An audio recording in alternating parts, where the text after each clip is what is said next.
தமிழ் பேசும் அனைத்து நல்லவங்களுக்கும் வணக்கம். இன்றைய தமிழ்டெக் செய்திகளில் உங்களை சந்திப்பதில் மிக்க மகிழ்ச்சி. போன வாரம் நம்ம போட்ட நியூஸ்ல நிறைய பேர் என்ன சொல்லியிருந்தீங்க, ப்ரோ நல்லா க்ரீனா பேக்ரவுண்ட் பார்க்கறதுக்கு சூப்பராக இருக்கு ப்ரோன்னு சொன்னீங்க இல்லையா? அதான் இண்டோர்லேயே க்ரீனை கொண்டு வந்துட்டேன். இதுவும் உங்களுக்கு வித்தியாசமாக நல்லா இருக்கும்னு நினைக்கிறேன். சரி, முதல் நியூஸ் என்னன்னு பார்த்தீங்கன்னா, இலான் மஸ்குடைய ட்விட்டர் எக்ஸ் வலைதளம் இருக்கு இல்லைங்களா, அதை அஃபிஷியலி பிரேசிலில் பேன் பண்ணிட்டாங்க. இதை மேல்முறையீடு செஞ்சிருக்காரு. எதுக்கு பேன் பண்ணீங்க அப்படின்னு கேட்கும்போது கவர்மெண்ட் என்ன சொல்லியிருக்காங்கன்னா, நீங்கள் நிறைய வயலேஷன்ஸ் பண்ணுறீங்க, அதாவது வந்து எந்த ஒரு ரெகுலேஷன்ஸுமே இல்லாமல் நீங்கள் வந்து இயங்கிட்டு இருக்கீங்க, which is not good for the country அப்படின்றத போல பேன் பண்ணியிருக்கிறதா சொன்னாங்க. அது எப்படி நீங்கள் ஃப்ரீடம் ஆஃப் ஸ்பீச்சில் தலையிடுங்க அப்படி இப்படின்னு சொல்லிட்டுலாம் கேஸ் எல்லாம் போட்டிருக்காரு. இப்போ பிரேசிலுடைய சுப்ரீம் கோர்ட்டை என்ன சொல்லிட்டாங்கன்னா, தடை நீட்டிக்கப்பட்டுள்ளது அப்படின்னு வந்து சொல்லியிருக்காங்க. இதே மாதிரி தான் ரீசெண்டாக டெலகிராமையும் வந்து பார்த்தீங்கன்னா ஒரு முடக்கிறதுக்கான முயற்சிகள் வந்து நடைபெற்றுட்டு இருக்கு. இந்தியாவில் ஒருவேளை ட்விட்டர் தடை செய்யப்படுமா? வாய்ப்புகள் குறைவு தான், பட் இருந்தாலும் கேட்க. ஸோ ரெண்டாவது நியூஸ், BGMI அதிகமாக விளையாடக்கூடியவங்களுக்கு ஒரு வேலை இஃப் இன் கேஸ் உங்கள் ஸ்மார்ட் ஃபோனில் டால்பி அட்மாஸ்க்கான சப்போர்ட் இருந்ததுன்னா, இப்போ BGMIயில் அதுலேயும் குறிப்பாக வந்து பார்த்தீங்கன்னா அரேனா மோடில் மட்டும் டால்பி அட்மாஸ்க்கான சப்போர்ட் வந்து டெஸ்டிங்கில் வந்து கொண்டு வந்துட்டு இருக்கிறதா சொல்கிறாங்க. சக்ஸஸ் ஆனதுக்கப்புறமாக கம்ப்ளீட்டாக ரோல் அவுட் பண்ணுவோம் அப்படின்றத போல் வந்து சொல்லிட்டு இருக்காங்க. So if in case BGMI உடைய ஃபேன்ஸ் யாராச்சும் இருந்தீங்கன்னா, எப்படி இருக்குது என்ன இருக்குது, ஒரு வேளை அந்த அப்டேட் வந்துருச்சுன்னா விளையாடிட்டு சொல்லுங்கள். ஒரு காலத்தில் மாடுலர் ஸ்மார்ட் ஃபோன்னா எப்படி பார்த்துட்டு இருந்தோம். இப்போ மாடுலர் ஸ்மார்ட் ஃபோனுன்றது என்னென்னா, பேக் கேஸை கலட்டுறதே மாடுலர் ஸ்மார்ட் ஃபோன்ற மாதிரி கொண்டு வந்துட்டாங்க. ரீசெண்டாக நம்மளும் CMF ஃபோனை பார்த்தோம். இப்போ HMD க்ரஸ்ட்னு ஒரு ஃபோன் வேறு உங்களுக்காக வந்து பார்த்து எல்லாம் பிரிச்செல்லாம் வந்து காமிச்சோம். இப்போது அதே HMD தான், வேறு ஒரு ஃபோன். பட் இது கொஞ்சம் இன்ட்ரெஸ்டிங்காக இருக்குது. HMD Fusion அப்படின்ற பேரில் ஒரு மாடுலர் டிசைனோட ஒரு ஸ்மார்ட் ஃபோன் வரப்போகுதுன்றது போல் சொல்கிறாங்க. இதில் Snapdragon 4 Gen 2ன்னு சொல்லக்கூடிய கொஞ்சம் உருப்படியான ஒரு ப்ராசஸரை கொண்டு வந்திருக்காங்க. ஓகேங்களா? சரி, என்னடா விஷயம் அப்படின்னு பார்த்தீங்கன்னா, இது மாடுலர் டிசைன். பின்பக்கமாக இருக்கக்கூடிய கேஸை கழட்டிட்டு மாற்றிக்கலாம். பட் அந்த கேஸை கழட்டிட்டு கலர் கலராக கேஸை போடுறது இங்கே மாடல் கிடையாது. அது யூஸ்ஃபுல்லாக இருக்கக்கூடிய கேஸ். அதில் பார்த்தீங்கன்னா ஃபர்ஸ்ட் ஒன் வந்து ரிங் லைட் இருக்குது. நீங்கள் பின்னாடி ஃபோட்டோ எடுத்தாலும் சரி, திருப்பி லைட்டை முன்னாடி வச்சு கூட ஃபோட்டோ எடுத்துக்கலாம். அந்த மாதிரி இது பார்க்குறதுக்கு கொஞ்சம் டிஃப்ரெண்ட்டாக இன்ட்ரெஸ்டிங்காகவும் இருந்தது. ரெண்டாவது வந்து பார்த்தீங்கன்னா ஒரு ரக்கட் அவுட்ஃபிட்னு சொல்லக்கூடிய ஒரு கேஸு. இது என்னடான்னு பார்த்தீங்கன்னா உங்களுக்கு IP68க்கான rating, wireless charging, ice button எமர்ஜென்சிக்கு, இந்த மாதிரி இந்த விஷயங்கள்லாம் அதில் இருக்கும் அப்படின்னு சொல்கிறாங்க. மூணாவது வந்து இந்த கேஷுவல் அவுட்ஃபிட்னு சொல்லி அது ஒரு சில கலர்ஸ்லாம் கூட வருது. அதாவது smart phone are getting bored அப்படின்ற மாதிரி இல்லாமல் ரொம்ப ஸ்டாக்னெண்ட்டாக ஒரே டிசைனில் இருக்கே அப்படின்னு சொல்லி ரொம்ப யோசிச்சுட்டு இருந்தோம் இல்லையா? இந்த மாதிரி புதுசாக சம்திங் ட்ரை பண்ணுறாங்க. அதற்கே பரவாயில்ல. நம்ம கூட ரீசெண்டாக HMDயை பற்றி ஒரு வீடியோ போட்டிருந்தோம், நீங்கள் பார்த்துருப்பீங்கன்னு நினைக்கிறேன். பட் இன்னும் கொஞ்சம் இம்ப்ரூவ் பண்ணணும். ஏன்னா இப்போ இந்த விஷயம்லாம் நல்லா இருக்கா? இதோடைய ஸ்பெக்கை பாருங்களேன். HD+ல் LCD டிஸ்பிளே, 90 Hzக்கான ரெஃப்ரெஷர்ஸ் தான். அவ்வளோதான். இதுக்கு மேலே சொல்லணுமா? நல்ல ப்ராசஸர் கொடுத்தாங்களேன்னு சந்தோஷப்பட்டோம். ஒரு ஃபுல் HD கொடுத்து ஒரு AMOLED கொடுத்துருந்தா, இல்லை LCDயே நல்ல டிஸ்பிளேவாக கூட இருக்கலாம். பட் 120 Hz ஆச்சு கொடுத்துருந்தா என்ன HMD இப்படி பண்ணுறீங்க? ஸோ விவோ கிட்ட இருந்து Vivo T3 Ultraன்ற ஸ்மார்ட் ஃபோன் சீக்கிரமாகவே லான்ச் ஆக போகிறதா பல இடங்களில் டீஸ் வந்து பண்ணிட்டாங்க. அண்ட் இதில் என்ன ப்ராசஸர் வரப்போகுதுன்னு பார்த்தீங்கன்னா, உங்களுக்கு MrTT Dimensity 9200+ சொல்லக்கூடிய ஒரு ப்ராசஸர் இது வரக்கூடிய வாய்ப்புகள் இருக்கிறதா வந்து இப்போ கிட்டத்தட்ட கன்ஃபார்ம் ஆகிடுச்சு. உங்களுக்கு பின்பக்க கேமரா எப்படி பிரைமரியாக 50 MP கேமரா இருக்கும், செல்ஃபி கேமராவும் அதே மாதிரி உங்களுக்கு 50 MP கேமரான்னு சொல்கிறாங்க. ஆனால் இதில் உங்களுக்கு IP68க்கான ரேட்டிங்கும் இருக்குது, 5500 mAh பேட்டரி, இதெல்லாம் வரப்போகுது. பட் இந்த ஜெய்ஸ் கொலாபரேஷனில் தான் எதிர்பார்க்காதீங்க. ஏன்னா இதோடைய ப்ரைஸிங்கும் வந்து அரௌண்ட் 30,000க்குள்ளே இருக்கும் தான் வந்து சொல்லிட்டு இருக்காங்க. அந்த ப்ரைஸிங்க்கு வந்து நல்ல ஒரு காம்படிஷன் வந்து இருக்கும். பட் இதே ஃபோனை வேறு பிராண்டும் கொண்டு வருவாங்க. அது எந்த பிராண்டுன்னு உங்களுக்கு கெஸ் பண்ண முடியுதா? OpenAIயில் எக்ஸ்-சீஃப் சயின்டிஸ்டாக இருந்த ஒருத்தர் இப்போ ஒரு கம்பெனி ஆரம்பிச்சிருந்தார். அந்த கம்பெனி பேர் வந்து பார்த்தீங்கன்னா சேஃப் சூப்பர் இன்டெலிஜென்ஸ், SSI அப்படின்ற பேரில் இந்த கம்பெனி வந்து இப்போது $1 billion ஃபண்டிங் ரைஸ் பண்ணியிருக்காங்க. எவ்வளோடான்னு கணக்கு போட்டு பார்த்தீங்கன்னா 8000 கோடி வருது நண்பர்களே. சரி, ஓவராலாக இந்த கம்பெனியில் எவ்வளோ பேரா வேலை பார்க்குறீங்க 8000 கோடிக்குன்னு பார்த்தா 10 பேர் தான். எஸ், 10 பேர், வெறும் 10 பேர். எங்கள் கம்பெனிலையும் 10 பேர் தான் இருக்கிறாங்க. 8000 கோடி இல்லை, 800 கோடி கொடுத்தா கூட ஓகே, வருமானு தெரியாது. ஆனால் ஓவரால் வேல்யூவேஷன் எவ்வளோ என்னென்னு அஃபிஷியலாக எதுவுமே வந்து கோட் பண்ணல. ஸோ நாங்கள் பார்த்த வரைக்கும் ரிசோர்ஸஸ் எவ்வளோ சொல்கிறாங்கன்னா $5 billion அப்படின்றது போல் வந்து சொல்கிறாங்க. அண்ட் இந்த கம்பெனியை இவர் வந்து தொடங்கினது வந்து பார்த்தீங்கன்னா co-founded by கிராஸ் அப்படின்னு சொல்லக்கூடியவர். இவர் வந்து பார்த்தீங்கன்னா ஆப்பிள் ஏஐயில் ஒர்க் பண்ணிட்டு இருந்த ஒரு ஆள். ஸோ அவரும் இவரும் சேர்ந்து தான் வந்து பண்ணிகிட்டு இருக்காங்க. ஏஐயில் இன்னுமே ஆர்வம் போய்கிட்டே தான் இருக்குது.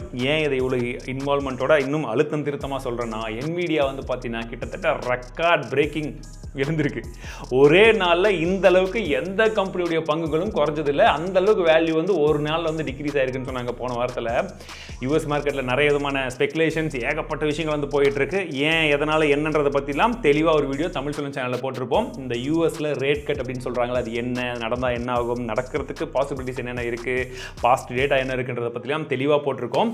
கொஞ்சம் அட்வான்ஸ்டாக இருக்கும் தெரியாதவங்களுக்கு. பட் பாருங்கள், முடிஞ்ச வரைக்கும் சிம்பிளாக தான் எக்ஸ்பிளைன் பண்ணியிருக்கேன். UPI Circle சீக்கிரமாகவே வந்துடும் அப்படின்றது போல் இப்போ NPCI வந்து டெமான்ஸ்ட்ரேட் வந்து பண்ண ஆரம்பிச்சிட்டாங்க. BHIM அப்படின்னு சொல்லக்கூடிய அவங்களுடைய BIM ஆப் இருக்கு இல்லைங்களா, அந்த ஆப்பில் வந்து எப்படி ஒர்க் ஆகுதுன்றது போலையும் காமிச்சிருக்காங்க. இதில் வந்து 2 மோடு இருக்குது. உங்களுக்கு வந்து பார்த்தீங்கன்னா ஒன்று பார்ஷியல், இன்னொன்று வந்து ஃபுல் டெலிகேஷன் அப்படின்ற பேரில் இருக்குது. பார்ஷியல் டெலிகேஷன்லாம் ஒன்றும் கிடையாது. இப்போ நான் வந்து எங்கள் அம்மாவுடைய ஃபோனுக்கு ஆக்சஸ் கொடுத்துருன்னா அவங்க போய் ஸ்கேன் பண்ணுவாங்க, எனக்கு நோட்டிஃபிகேஷன் வரும், நான் எங்கள் பாஸ்வேர்ட் போட்டு என் அக்கௌண்ட்லேருந்து காசு போகும், அவங்க அங்கே பே பண்ணிடுவாங்க. சரிங்களா? ஃபுல் டெலிகேஷன் அப்படின்னா என்னென்னு பார்த்தீங்கன்னா, நீங்கள் பர்டிகுலர் கான்ட்ராக்ட்டுக்கு வந்து எவ்வளோ அப்படின்ற அமௌண்ட் வந்து மேக்ஸிமம் செட் பண்ணிட்டீங்க அப்படின்னா, இப்போ நான் அவங்களுக்கு வந்து ஒரு 5000 rupees அப்படின்னு செட் பண்ணிட்டேன்னா, அந்த 5000க்குள்ளே அவங்க ஷாப்பிங் பண்ணிவிட்டு ஸ்கேன் பண்ணிவிட்டு என் அக்கௌண்ட்லேருந்து என் பின்னை போட வேணாம், அவங்க பின்னு போட்டு அவங்க பணத்தை வந்து அமுச்சிக்கலாம். ஸோ அந்த மாதிரி ஒரு விஷயங்கள். பட் இதை பற்றி நம்ம ஏற்கனவே ஷார்ட்ஸ் போட்டிருந்தோம், அதில் சொன்ன விஷயம் தான் இப்பயும் சொல்கிறேன். இது வந்து ரொம்ப சேஃப் அண்ட் செக்யூர்டாக நம்ம ஃபேமிலி மெம்பர்ஸ் ஆக்சஸ் கொடுக்குறது என்ன ஏதுன்றதெல்லாம் மல்டிபிள் ப்ராசஸ், மல்டிபிள் ஸ்டெப்ஸ் எல்லாம் இருந்து சேஃபாக பண்ணுற வரைக்கும் பிரச்சனை கிடையாது. இல்லாட்டி ஸ்கேமர்ஸ்க்கு செம கொண்டாட்டமாக இருக்கும். ஸோ பி கேர்ஃபுல், அப்டேட் வரும்போது உஷாராக இருக்குது. அண்ட் இந்த ஃபீச்சர்ஸ் வந்து இப்போ கொஞ்சம் கொஞ்சமாக ரோல் அவுட் பண்ண போகிறாங்க. நமக்கு டிசம்பரில் கம்ப்ளீட் ரோல் அவுட் ஆகுன்றது போல் சொல்கிறாங்க. ஸோ இன்றைய அடேங்கப்பா நியூஸ் என்னன்னு பார்த்தீங்கன்னா, நேற்று நம்ம போட்ட வீடியோ நீங்கள் கண்டிப்பாக பார்த்துருப்பீங்கன்னு நம்புகிறேன். எஸ், OnePlus பற்றி தான் சொல்கிறேன். ஒரு வேளை பார்க்கலன்னா பாருங்கள், டீட்டெயில்டாக எக்ஸ்பிளைன் பண்ணி போட்டிருப்போம். எல்லாருமே தெரிஞ்சுக்க வேண்டிய ஒரு விஷயம், OnePlus ஸ்மார்ட் ஃபோன் இருக்கோ இல்லையோ, ஸ்மார்ட் ஃபோன் வச்சிருக்கிற எல்லாருக்குமே தேவையான விஷயங்கள் அதில் இருக்குது. எப்படிலாம் ஏமாத்துறாங்கன்றதை பற்றி ஒரு சில விஷயங்களை போட்டிருக்கோம். சரிங்களா? இதை ஏன் இப்போ முக்கியமாக சொல்கிறேன்னா, இன்ஃபினிக்ஸ் ஸ்மார்ட் ஃபோன் ஒரு காலேஜ் ஸ்டூடெண்ட் பேக்கில் வச்சுருந்துருக்காரு, வெடிச்சிருக்கு. வீடியோலாம் ஆன்லைனில் சர்ஃப் ஆகிட்டு இருக்கு. ரொம்ப மோசம். இப்போ தான் ரீசெண்ட் டைமில் நம்ம இன்ஃபினிக்ஸ் வந்து கொஞ்சமாக இம்ப்ரூவ் பண்ணிகிட்டே வராங்க. இன்னும் பண்ணால் நல்லாயிருக்கும்லாம் வந்து சொன்னோம். எல்லாருக்குமே வெடிக்கும் நான் சொல்லலை. பட் இந்த மாதிரி அவங்கக்கிட்ட ஒரு சில குவாலிட்டி அஷ்யூரன்ஸ் வந்து பிரச்சனை அவங்கக்கிட்ட இருந்துகிட்டு இருக்குது. இதை பற்றி தான் நான் பல காலங்களாக சொல்லிட்டு இருக்கேன். நிறைய பேர் என்ன ப்ரோ உங்களுக்கு பொட்டி வரலையா அதனால தான் திட்டுறீங்களான்னு சொன்னீங்க. நல்லா இருந்தால் நல்லா இருக்குன்னு தான் சொல்கிறேன். இப்போ ரீசெண்ட் டைம் நல்லா தான் இருந்தது. ஸ்பான்சர் வீடியோலாம் கிடையாது. அண்ட் ஸ்பான்சர் போட்டால் மட்டும் நம்ம என்ன ஸ்பான்சர்னு சொல்ல போகிறோம், அவ்வளோதான். ஓகேங்களா? சரி, இது மட்டும் தான். ஆனால் இவங்ககிட்ட மட்டும் கிடையாது. மோட்டோ G34 மொபைலும் ஒன்று பிளாஸ்ட் ஆன மாதிரி வந்து காமிக்கிறாங்க. பட் அது பார்க்குறதுக்கு ரொம்ப வித்தியாசமான ஒரு பிளாஸ்ட் மாதிரி தெரியுது. ஏன்னா பின்பக்கம் பாருங்களேன், உங்களுக்கு வெறும் பேட்டரி சைடில் மட்டும் கொஞ்சமாக வந்து எரிஞ்சிருக்கிற மாதிரி ஒரு இமேஜ் வந்து இருந்துச்சு. I'm not sure exactly. But இப்போ இந்த நியூஸை ஷூட் பண்ணும்போது எனக்கு சுட சுட வந்தது அது. ஸோ இதெல்லாம் அங்கங்கே ஒரு கேசஸ். பட் இருந்தாலுமே எந்த பிராண்டாக இருந்தாலுமே இந்த மாதிரி பிரச்சனைகள்லாம் வராமல் பார்த்துக்க வைக்கிறது அவங்களுடைய கடமை. ப்ளஸ் ஒரு விஷயம் நடக்குதுன்னா அது எதனால் என்ன ஏதுன்றதை பார்த்து பப்ளிக்காக எல்லாருக்கும் தெரியுற மாதிரி ஒரு ஸ்டேட்மெண்ட்டை கொடுக்கறது தான் எல்லாருக்குமே நல்ல விஷயமா இருக்கும். அண்ட் இந்த நியூஸோட செக்ஷன் என்ன சொல்கிறது எனக்கு தெரியல. நீங்களே முடிவு பண்ணி என்ன செக்ஷன் சொல்லுங்கள். நெட்ஃப்ளிக்ஸில் இந்த IC814 அப்படின்னு சொல்லி ஒரு வெப் சீரிஸ் வந்துருக்கு. இந்த வெப் சீரிஸை பற்றி நிறைய விதமான புகார்கள், கருத்துக்கள் எல்லாம் வந்து போய்கிட்டு இருக்கு. நிறைய பேர் கேஸும் வந்து போட்டிருந்தாங்க. நெட்ஃப்ளிக்ஸ் வந்து ஓகே நாங்கள் திருத்திக்கிறோம்லாம் வந்து சொல்லிட்டு இருந்தாங்க. பட் விஷயம் என்னென்னா, அந்த வெப் சீரிஸ் வந்து பேஸ்ட் ஆன் ரியல் இன்சிடென்ட், உண்மை சம்பவத்தை அடிப்படையாக கொண்டு எடுத்திருக்கோம் அப்படின்னு சொல்கிறாங்க. ஆனால் அந்த உண்மை சம்பவத்தில் இருந்து பாதிக்கப்பட்ட அந்த பைலட்ஸுடைய ஃபேமிலியாக இருக்கட்டும், பைலட்ஸே உயிரோடு இருக்கக்கூடியவங்களும் இருக்காங்க. இவங்கெல்லாம் வந்து பார்த்தீங்கன்னா ரொம்ப வருத்தம் தெரிவிச்சிருக்காங்க. ஏன்னா அங்கே நடந்தது ஒன்று, இவங்க எடுத்ததே வேறு மாதிரி எடுத்திருக்காங்க. இப்போ புரியுதுங்களா? இது வந்து இந்த ஒரு படத்தில் மட்டும் நான் சொல்லலை. இந்த மாதிரி நம்மளை சுற்றி நிறைய இடத்துல யூடியூப் வீடியோவாக இருக்கட்டும், வெப் சீரிஸாக இருக்கட்டும், படமாக இருக்கட்டும், இது எல்லாத்துலேயுமே இந்த உண்மை சம்பவத்தை நாங்கள் சொல்கிறோம், உண்மையாக சொல்கிறோம் அப்படின்னு சொல்லும் போதெல்லாம் என்ன பண்ணுறாங்கன்னா, அவங்களுக்கு தேவையான மாதிரி ஒரு சில விஷயங்களை ட்விஸ்ட் பண்ணி விட்டுருவாங்க. ஏன்னா நீங்கள் அவர் சொல்கிறது உண்மைன்னு நம்ப போகிறீங்க அப்படின்ற மாதிரி தான். ஸோ அப்போ ட்விஸ்ட் பண்ணும்போது என்ன ஆகுது, ஒரு சில இடத்துல ரிலீஜனு, பாலிடிக்ஸு, அவங்களுக்கு எங்கெங்கெல்லாம் யாரெல்லாம் ஃபேவராக இருக்காங்களோ அவங்கள வச்சு, ஸோ இந்த மாதிரி நிறைய விஷயங்கள் வந்து போகுது. இதுவுமே நான் கொஞ்சம் மறைமுகமாக தான் சொல்கிறேன். புரிகிறவங்க புரிஞ்சுக்கோங்க, புரியாதவங்க புரிஞ்சவங்க கேட்டு தெரிஞ்சுக்கோங்க. ஸோ நம்மளை சுற்றி நிறைய விஷயங்கள் இந்த மாதிரி வந்து போகுது. நீங்கள் உங்களுடைய யோசனைகள், உங்களுடைய சிந்தனைகள் என்ன ஏதுன்றதை பொறுத்து நீங்கள் ஆழமாக ஒரு விஷயத்தை தெரிஞ்சுக்கிட்டு மட்டுமே நம்புங்க. இன்னொருத்தர் சொல்கிறாங்க, ஒரு இடத்துல பண்ணுறாங்கன்றதை பார்த்து மட்டும் தயவு செஞ்சு நம்பாதீங்க. Because you are the future of this country. Abdul Kalam ஐயா சொன்னது போல். ஸோ தீர விசாரித்து எதுவாக இருந்தாலும் நம்புங்க. ஒருத்தர் சொன்னதுனால மட்டுமே நம்பாதீங்க. அண்ட் இன்னொருத்தர் பேசலன்றதுனால மட்டுமே அவங்க சொல்கிறது உண்மையான ஆகிடாது. அதையும் புரிஞ்சுக்கணும். அண்ட் யூடியூப்பில் வந்து பார்த்தீங்கன்னா இப்போது ரெக்கமெண்டேஷன்ஸ் எல்லாமே டீனேஜர்ஸ்க்கு வந்து ஸ்டாப் பண்ண போகிறாங்களா. எந்த மாதிரின்னு கேட்டிங்கன்னா, ஒன்று வெயிட் ரிலேட்டடாக, இல்லை ஃபிசிக்கல் அப்பியரன்ஸ் எந்த மாதிரி இருக்குது, அப்படி ரிலேட்டடாக இருக்கக்கூடிய வீடியோஸ் எல்லாம் வந்து ரெக்கமெண்டேஷனில் ஸ்டாப் பண்ண போகிறதா சொல்கிறாங்க. ஏன்னா அவங்களுடைய மைண்டை வந்து அது கெடுக்குது, தேவையில்லாத வந்து ராங்காக இன்ஃப்ளூயன்ஸ் பண்ணுது அப்படின்றது போல். ஸோ இனிமேல் யூடியூப்பில் போய் ரேண்டமாக நீங்கள் பார்க்கும்போது திடீர்னு வந்து அப்படி 6 பேக் இருக்கிற மாதிரி இப்படி ஆர்ம்ஸ் எல்லாம் வச்சுட்டு அந்த மாதிரி வீடியோஸ் எல்லாம் உங்களுக்கு வராது. 5 மினிட்ஸில் நீங்கள் வந்து 6 பேக் கொண்டு வந்துட முடியும், 10 பேக் கொண்டு வந்துட முடியும். இல்லை டெய்லி 2 நாள் நீங்கள் இது பண்ணிங்கன்னா போதும் ஆர்ம்ஸ் வந்துடும். இந்த மாதிரிலாம் வந்து இனிமேட்டு யாரும் இது பண்ண முடியாது. உங்களுக்காக கண் முன்னாடி வராது. நீங்களாக போய் தேடி நான் எக்ஸசைஸ் பண்ணணும், I am feeling very motivational, நான் வந்து ரொம்ப மோட்டிவேட்டாக இருக்கிற, எக்ஸசைஸ் பண்ணணும், உடம்பு குறைக்கணும், ஃபிட் ஆகணும் அப்படின்னு நீங்களாக தேடிங்கன்னா வரும். தானாக வந்து உங்கள் கண் முன்னாடி நிற்காது. ஏன்னா நிறைய பாதிப்புகள் இருக்குன்றதுனால அதை டெஸ்ட் பண்ணிட்டு இருக்காங்களாம். போக போக ஒரு கண்ட்ரியாக all around the globe launch பண்ணிடுவாங்க. ஸோ இன்றைய முக்கியமான ஒரு செய்தி, நிறைய பேர் நேற்றுலேருந்து என்ன ஏதுன்னு கேட்டுட்டு இருக்கீங்க. ஆக்சுவலி எங்கிட்ட 2 நாளாக கேட்குறீங்க. ஏன்னா இந்த வீடியோ நான் வெள்ளிக்கிழமை ஷூட் பண்ணிட்டு இருக்கேன், நீங்கள் இதை ஞாயிற்றுக்கிழமை பார்ப்பீங்க. ஸோ 2 டேஸாக கேட்டுட்டு இருக்கீங்க. ரிலையன்ஸ் ஜியோவில் அஃபிஷியலி 8th ஆனிவர்சரிக்கு ஒரு ஆஃபர்ஸை லான்ச் பண்ணியிருக்காங்க. இந்த ஆஃபர் என்ன அப்படின்னு சொல்லிட்டு, ரிலையன்ஸ் ஜியோ வந்து 8 வருஷம் ஆயிடுச்சு. நம்ம சேனல் 10 வருஷமாக இருக்குது. ஓகே, 2 வருஷத்துக்கு முன்னாடி ஸ்டார்ட் பண்ணோம். சரி, இதில் என்னடா கொண்டு வந்திருக்கான்னு பார்த்தீங்கன்னா, செப்டம்பர் 5ஆம் தேதியிலேருந்து 10ஆம் தேதி வரைக்கும் மட்டும்தான் இந்த ஆஃபர். ஒருவேளை நீங்கள் இது வரைக்கும் ரீசார்ஜ் பண்ணலன்னா இப்போ ரீசார்ஜ் பண்ணுறதுக்கு இந்த ஒரு ஆஃபர் மேபி யூஸ் பண்ணிக்கலாம். என்ன ஆஃபர்னு பார்த்தீங்கன்னா, மொத்தமாக 3 பேக் வந்து கொடுக்குறாங்க. 899 ரூபாய், 999 ரூபாய் அப்படின்ற 2 பேக் இருக்குது. இது 3 மாத பேக். ஓகேங்களா? இயர்லி பிளான் அப்படின்னு வந்து பார்த்தீங்கன்னா 3599 ரூபா அப்படின்னு சொல்லக்கூடிய அந்த ஒரு பிளான் இருக்குது. இதுதான் டிஃபரன்ஸ். இந்த 3 மாத பேக்கில் வந்து பார்த்தீங்கன்னா 2 பேக்லையுமே உங்களுக்கு 2 GB டேட்டா தான் வந்து தரும் டெய்லி பேசிஸில். அண்ட் ஒன்று வந்து 90 days வேலிடிட்டி, இன்னொன்று 98 days வேலிடிட்டி. ஓகேங்களா? அது வந்து இயர்லி. ஓகே, 2.5 GB வந்து வரும் டெய்லி பேசிஸ்க்கு. வேறு என்ன இவங்க எக்ஸ்ட்ரா கொடுக்குறாங்கன்னா, உங்களுக்கு 175 ரூபாய் மதிப்புள்ள ஓடிடியை வந்து இலவசமாக கொடுக்குறதா சொல்லியிருக்காங்க. ஒரு சில ஓடிடி ஆப்ஸ் வந்து ஃப்ரீயாக வரும் 3 months பிளானில். ப்ளஸ் ஜொமேட்டோவுடைய என்னது கோல்டு மெம்பர்ஷிப், இது வந்து 3 monthsக்கு வந்து தராங்களாம். ஏஜியோவில் 500 rupees வரத்துக்கான ஆஃபர் வந்து உங்களுக்கு கிடைக்கும், டிஸ்கவுண்ட் வந்து கிடைக்கும். நீங்கள் 3000 ரூபாய்க்கு மேலே வாங்கினீங்கன்னா. வேறு ஏதாச்சும் இருக்கா? அண்ட் கூடவே ஒரு 10 GB டேட்டாவை ஃப்ரீயாக தராங்க, 28 நாள் வேலிடிட்டியோட. ஸோ இஃப் இன்கேஸ் நீங்கள் ரீசார்ஜ் பண்ணுறதா இருந்தீங்கன்னா என்ன எதுன்றது டேர்ம்ஸ் அண்ட் கண்டிஷன்ஸ் இன்னும் கொஞ்சம் டீட்டெயிலாக பார்த்துட்டு அதுக்கப்புறம் ரீசார்ஜ் பண்ணுமாறு தாழ்மையுடன் கேட்டுக்கொள்கிறேன். இந்திய பிரதமர் இப்போ சிங்கப்பூர் போயிருக்காரு. நிறைய பேர் நியூஸை வந்து பார்த்துருப்பீங்க. இதில் பல விதமான அக்ரிமெண்ட் சைன் ஆனதாக சொல்கிறாங்க. குறிப்பாக சிங்கப்பூரில் இருக்கக்கூடிய அந்த சிப் சம்பந்தப்பட்ட அந்த டெக்னாலஜி, அந்த நாலேஜ் இருக்கக்கூடிய கம்பெனி கிட்ட ஒரு சில பார்ட்னர்ஷிப் வந்து போட்டிருக்காங்க. ஸோ இந்தியாவிலையுமே அந்த சிப் மேனுஃபேக்சரிங் அடுத்த ஒரு சில மாதங்கள், ஆண்டுகளில் வேறு லெவலில் போகும் அப்படின்றத எதிர்பார்க்குறதா ஒரு சில கணிப்புகள் வந்து இருக்குது. அடுத்ததாக AskMrTTயில் ஒரு கொஸ்டின் என்னென்னு பார்த்தீங்கன்னா, நம்ம முகமது கேட்டிருக்காரு, சஃபாரி ப்ரௌசர் ரொம்ப நேரம் ப்ரௌஸ் பண்ணும் போது மொபைல் ஹீட் ஆகுது, iPhone 15 Pro Maxன்னு சொல்லியிருக்காரு. ப்ரோ, எனக்கு ஒரே ஒரு சந்தேகம், 15 Pro Maxல் நீங்கள் சஃபாரி ப்ரௌசர் யூஸ் பண்ணதுனால தான் ஹீட் ஆகுதான்னு நோட் பண்ணிங்களா? ஏன்னா நான் டெஸ்ட் பண்ணும்போது அந்த ஃபோன் வந்து சும்மாவே ஹீட் ஆச்சு. கொஞ்சம் நேரம் நீங்கள் கேமரா யூஸ் பண்ணாலும் ஹீட் ஆச்சு, எந்த ஆப்பை கொஞ்சம் நேரம் நீங்கள் யூஸ் பண்ணாலுமே ஹீட் ஆகிடுச்சு. இதனால தான் நான் போன வருஷமே சொன்னேன் அந்த ஃபோன் ஹீட் ஆகுது, வாங்காதீங்க. நிறைய பேர்கிட்ட சொன்னேன். நிறைய பேர் என்ன திட்டினாங்க, ப்ரோ அவங்களாம் நல்லா தான் இருக்குன்றாங்க, நீங்கள் மட்டும் தான் ப்ரோ பழத்தை கழுவி ஊற்றுறீங்கன்னு சொல்லிட்டு. பட் ஃபேக்ட் அதுதான். டாக்டர் சந்தோஷத்துக்கு கூட iPhone 15 series தான் ஹீட் ஆகுது ப்ரோ தான் வரும்னு சொல்லிட்டு இருந்தார். ஸோ ஃபேக்ட் அதுதான். பட் 16 சீரிஸில் இதெல்லாம் ஃபிக்ஸ் பண்ணுவாங்கன்னு எதிர்பார்க்குறேன். உங்ககிட்ட ஏற்கனவே அந்த இஷ்யூஸ் இருக்குன்னா கம்ப்ளைண்ட் ரைஸ் பண்ணுங்கள். பட் இருந்தாலும் அது ஹீட்டிங் வந்து நார்மல் ஹீட்டிங் தானே ஒரு தடவை செக் பண்ணிக்கோங்க. ஒருவேளை நார்மலாக இருக்கிறத விட அப்நார்மலாக இருந்துச்சுன்னா நீங்கள் சர்வீஸ் சென்டர் எடுத்துகிட்டு போய் கேட்குறது இன்னும் கொஞ்சம் பெட்டராக இருக்கும். ஸோ அடுத்ததாக கொஞ்சம் சயின்ஸ் பக்கம் இருக்கக்கூடிய நியூஸ் என்னென்னு பார்த்தீங்கன்னா, Saturn அப்படின்னு சொல்லக்கூடிய அந்த கிரகத்தில் நம்ம சுற்றி அந்த ரிங்கெல்லாம் வந்து பார்ப்போம் இல்லைங்களா, ஐஸ் பார்ட்டிகல், காஸ்மிக் டஸ்ட் இதெல்லாம் வந்து இருக்குது இல்லைங்களா. ஸோ இது வந்து பார்த்தீங்கன்னா ஒரு ஆங்கிளாக இருக்கிற வரைக்கும் நமக்கு இங்கேருந்து பார்க்கும்போது ஓரளவுக்கு வந்து தெரியுது. பட் இது வந்து பார்த்தீங்கன்னா இப்போது மார்ச் 25 நவம்பர் 25 வரைக்கும் அது கொஞ்சம் டில்ட் ஆகுமா. அந்த டைமில் பார்க்கும்போது வெறும் நமக்கு அந்த பிளானட் மட்டும் தான் தெரியும், அந்த சுற்றி இருக்கக்கூடிய ரிங்கு தெரியாது. அந்த பொசிஷனுக்கு வந்துடும், அதுக்கப்புறமா அது திரும்பும் அப்படின்றது போல் சொல்கிறாங்க. அடுத்ததாக சிவா கேட்டிருக்காரு, வாட்ஸ்அப்பில் end-to-end என்கிரிப்ஷன், யூசர் ப்ரைவசி எல்லாம் நிஜமாவே இருக்கா ப்ரோ, இல்லை அதெல்லாம் மித்து தானான்னு கேட்டிருக்காரு.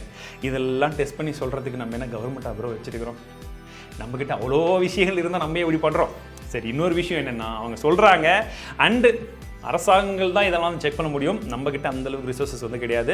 அவங்க சொல்கிறாங்க இருக்குன்னு தான் நம்பி ஆகணுன்ற கண்டிஷன் மட்டும்தான். பட் மோஸ்ட்லி இருக்கும். ஏன்னா அந்தளவுக்கு வந்து ஏமாற்ற முடியாதுன்றதை நான் நம்புகிறேன். ஏன்னா யூரோப்பியன் நம்ம இங்கேயாச்சும் கொஞ்சம் அப்படி இப்படின்னு கொஞ்சம் எஸ்கேப் போடுவாங்க, யூரோப்பியன் யூனியன்லாம் வச்சு செஞ்சுருவாங்க. ஸோ அதனால் இந்த விஷயத்தில் மார்க் மாம்ஸை வந்து கொஞ்சம் டவுட் படாமல் இருக்கிறது பரவாயில்லன்னு நினைக்கிறேன். 50-50 தான்.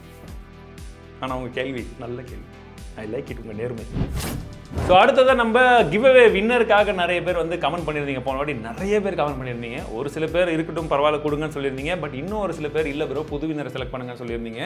நான் யோசிச்சு வச்சதும் புது வின்னர் தான். ஏன்னா ரெகுலராக பார்க்குறாங்க, ரெகுலராக வந்து நம்ம சொல்லக்கூடிய விஷயங்களை செய்கிறவங்களுக்கும் திடீர்னு வந்து ஒரு வீடியோவில் வந்து கமெண்ட் பண்ணுறவங்களுக்கும் வித்தியாசமே இல்லாமல் போயிடும் இல்லைங்களா.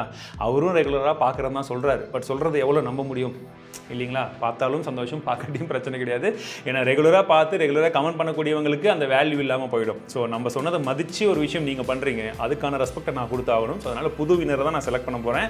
அந்த வின்னரை நான் நெக்ஸ்ட் வீக் யார் என்னன்றதை அனௌன்ஸ் பண்ணுறேன். பட் இருந்தாலும் அந்த மேக்புக் அவருக்கு கொடுக்க முடியாட்டியுமே வேறு ஒரு கிஃப்ட்டை வந்து எங்களுடைய டீம்லேருந்து நாங்கள் அனுப்புகிறோம். அது நம்ம சூப்பர் டிடி அடுத்த சயின்ஸ் நியூஸ் என்னன்னு பார்த்தீங்கன்னா Asteroid 2024 RW அப்படின்னு சொல்லக்கூடிய ஒரு விஷயம் வந்து செப்டம்பர் 4ஆம் தேதி நடந்திருக்கு. இந்த ஆஸ்ட்ராய்டு வந்து அட்மாஸ்பியர்லேயே வந்து எல்லாம் இதாகி டேமேஜ் ஆகிடுச்சு. அதோடைய துகள்கள் மட்டும் வந்து பார்த்தீங்கன்னா லூசான் ஐலாண்ட் அப்படின்னு சொல்லக்கூடிய ஒரு ஐலாண்ட் வந்து பிலிப்பைன்ஸில் இருக்குது, அங்கே வந்து விழுந்திருக்கு. அடுத்ததாக செப்டம்பர் 15லேயுமே இன்னொரு ஆஸ்ட்ராய்டு வந்து வரப்போகுது. அது என்ன ஆகும்னு கேட்குறவங்களுக்கு அது வந்து பார்த்தீங்கன்னா பெரிய டேமேஜ் எல்லாம் வந்துடாது, பூமியை நோக்கி வந்துட்டு இருக்கே தவிர அதை அப்படியே பாஸ் ஆன் பண்ணி போயிடும் அப்படின்றது போல தான் சொல்கிறாங்க. இது நார்த்தன் ஹெமிஸ்பியர்லேருந்து பார்த்தா மட்டும் நம்ம பார்த்துக்கலாம், ஓகே இதுதானா அது அப்படின்னு சொல்லிட்டு. மற்றபடி டேமேஜ் எல்லாம் பெருசாக இல்லை, ஸோ பயப்பட வேண்டாம். அதுக்கு அடுத்தபடியாக கார்த்திக் ப்ரோ வந்து கேட்டிருக்காரு, ரீசெண்ட் டைம்ஸில் இந்த நிறைய விதமான ஸ்கேம்ஸை பற்றி நம்ம சொல்லிக்கிட்டு இருக்கோம். அமேசான், ஃப்ளிப்கார்ட்டில் எந்த மாதிரி நடக்குது, எப்படிலாம் ஏமாத்துறாங்கன்றதை பற்றி கிட்டத்தட்ட ஒரு 3 வாரமாகவே வாரம் ஒரு வீடியோ வந்து போட்டுட்ருக்கோம்.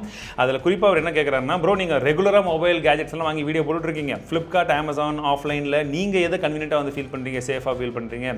Because I worried about buying online அப்படின்னு சொல்கிறாரு. தப்பே சொல்ல முடியாது. இப்போ ஆன்லைனில் போகிற விஷயங்கள்லாம் பார்த்தா அப்படி தான் இருக்குது. பட் டிஸ்கவுண்ட்ஸும் ஆன்லைனில் அதிகமாக இருக்குது. நமக்கு கேல்குலேஷன்ஸ் கண்ணுமொழி தெரியுது, என்ன ஆஃபர் இருக்குது, என்ன இல்லை, ப்ரிஃபரன்ஸ் இருக்குது, கலர் ஆப்ஷன் அவைலபிள் இருக்குது. Online is the most preferable for me. நான் ஆஃப்லைனில் போயிட்டு ரொம்ப ரேராக தான் வந்து வாங்குவேன். எனக்கு ஆன்லைனில் ரொம்ப ஈஸி. ஏன்னா ஆஃப்லைனில் போய் டைம் ஸ்பெண்ட் பண்ணி, அதுவும் கிருஷ்ணகிரின்றது ஒரு சின்ன டவுன், ஓகேங்களா? ஸோ அதில் எங்கே நிறைய விஷயங்கள் வந்து கிடைக்காது. நான் ஆன்லைனில் தான் மேக்ஸிமம் வந்து வாங்குவேன். அந்த ஆன்லைனில் வாங்குறதுலையுமே என்னுடைய பர்சனல் ப்ரிஃபரன்ஸ் அப்படின்றது அமேசான் பக்கம் தான் நான் திரும்புவேன். ஃபேக் கார்ட்டில் எனக்கு நிறைய விதமான குளறுபடிகள், நிறைய விதமான பிரச்சனைகள் வந்து போச்சு. அதனால் நான் மோஸ்ட்லி ப்ரிஃபர் பண்ணி அமேசானில் தான் வாங்குவேன். பட் உங்களுக்காக ஒரு சில டிவைசஸ் எல்லாம் கவர் பண்ணும்போது, இப்போ எக்ஸாம்பிளுக்கு எங்கே அந்த சார்ஜர்லாம் வந்து போட்டோம் பாருங்கள், அந்த சார்ஜர் சிஎம்எஃப் சார்ஜரே வந்து அஃபிஷியல் பார்ட்னர் ஃப்ளிப்கார்ட்டில் தான், வேறு வழியே கிடையாது, அங்கே தான் வாங்கி ஆகணும். ஸோ நீங்கள் வாங்கும் போது அஃபிஷியல் பார்ட்னர் யாருன்னு பாருங்கள். அதில் அஃபிஷியல் செல்லர் கிட்ட தான் அது இருக்குதான்னு பார்த்துட்டு வாங்கணும். அது எப்படி ப்ரோ தெரிஞ்சுக்கிறதுனா கொஞ்சம் கஷ்டம் தான். பட் இருந்தாலும் அதிகமான ரேட்டிங்ஸ் எங்கே இருக்குது, ஒரு தடவைக்கு 2 தடவை கொஞ்சம் கிராஸ் செக் பண்ணுறது. இல்லை இப்போ நம்ம வீடியோ போடுறோம்னா அந்த வீடியோக்குள்ள கீழே டிஸ்கிரிப்ஷன் மோஸ்ட்லி போட்டுருவோம். ஒரு சில டைம் மட்டும் தான் போட மாட்டோம், ஃப்ளிப்கார்ட் இதுதான் போட மாட்டோம். பட் இனிமேட் அதையும் நான் உங்களுக்காக போட சொல்கிறேன். அண்ட் அன்பாக்சிங் வீடியோஸ் பண்ணும்போது அது எக்ஸாக்ட்லி எந்த வெப்சைட்டில் வந்து லான்ச் பண்ணுறாங்கன்றதையும் நான் உங்களுக்கு சொல்கிறேன். ஸோ நீங்கள் பார்த்து வாங்குறது கரெக்டாக இருக்கும், ஓகேங்களா? ஸோ அந்த மாதிரி ஒரு 2-3 செக் பண்ணிவிட்டு அதுக்கப்புறம் தயவு செஞ்சு வாங்குங்க. ஏன்னா நிறைய விதமான ஸ்கேம்ஸ் அதை சுற்றி போய்கிட்டு இருக்கு. ஸோ இந்த வார டெக் செய்திகள் கண்டிப்பாக உங்களுக்கு பிடிச்சிருக்குன்னு நினைக்கிறேன். ஸோ இந்த வாரம் 2 முக்கியமான விஷயங்கள் நடந்தது. ஒன்று விநாயகர் சதுர்த்தி, அனைவருக்கும் வாழ்த்துக்கள். கொஞ்சம் லேட்டு தான், பட் இருந்தாலும் நம்ம ட்விட்டர்லாம் ஷேர் பண்ணியிருப்போம், தெரிஞ்சுக்கோங்க. அண்ட் டீச்சர்ஸ் டேவும் வந்து 5ஆம் தேதி இருந்தது. ஸோ நான் உங்ககிட்ட இருந்து நிறைய விஷயங்கள் வந்து கற்றுருக்கேன். நீங்கள் எங்கிட்ட இருந்து ஏதாச்சும் 1-2 விஷயங்களாச்சும் வந்து பாசிட்டிவான விஷயங்களும் சரி, டெக்கை பற்றியும் சரி கற்றுட்ருப்பீங்கன்னு நம்புகிறேன். ஸோ நம்ம எல்லாருமே சேர்ந்து டீச்சர்ஸ் டேக்கும் வாழ்த்துக்கள் சொல்லிடலாம். எல்லாருமே சேர்ந்து உங்களுடைய டீச்சர்ஸ் யாராச்சும் இருந்து உங்களை இன்ஸ்பயர் பண்ணாலும் அவங்களுக்கும் நீங்கள் ஒரு வாழ்த்துக்கள் சொல்லுங்கள்.